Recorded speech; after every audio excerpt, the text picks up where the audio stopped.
কঠোরতম বিচারের আওতায় আনা হবে। আজকে রাতের মধ্যেই তাদেরকে গ্রেফতার করা হবে। যারা এই ধরনের ষড়যন্ত্র করছে, এই ষড়যন্ত্রের পিছে যারা রয়েছে তাদেরকেও কঠোর বিচারের আওতায় আনা হবে। কোন গোষ্ঠীগত কায়েমি স্বার্থ আদায় করতে আসলে তা ছাত্র জনতা প্রতিহত করবে। আমাদের কোনো ভয় নাই, ছাত্ররা মাঠে থাকা অবস্থায় কোনো ভয় নাই। ছাত্র জনতার অভ্যুত্থানকে ছাত্র জনতাই রক্ষা করবে।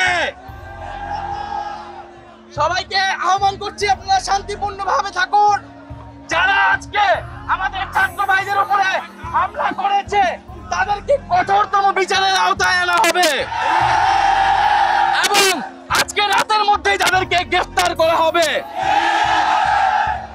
যারা এই ধরনের ষড়যন্ত্র করছে, এই ষড়যন্ত্রের পিছে যারা রয়েছে তাদেরকেও কঠোর বিচারের আওতায় আনা হবে এবং সকলের প্রতি আহ্বান থাকবে।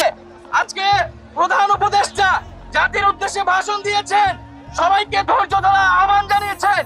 আমরা বৈষম্য বিরোধী ছাত্র আন্দোলন রাষ্ট্রের সব বৈষম্য দূর করার জন্য এসেছি, কিন্তু সবাইকে ধৈর্য ধরতে হবে। অস্থিতিশীল কোনো পরিবেশ তৈরি করতে চাইলে সচিবালয় ঘেরাও করে জিম্মি করে কোনো দাবি আদায় করা যাবে না।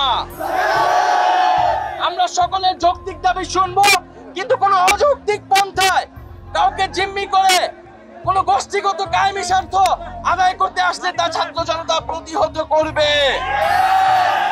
সবাইকে আহ্বান করব, আপনারা শান্তিপূর্ণভাবে অবস্থান করুন। আমাদের সমন্বয়ক, আমাদের উপদেষ্টা বিন্দুরা আছেন, তারা আসবেন, তারা কথা বলবেন।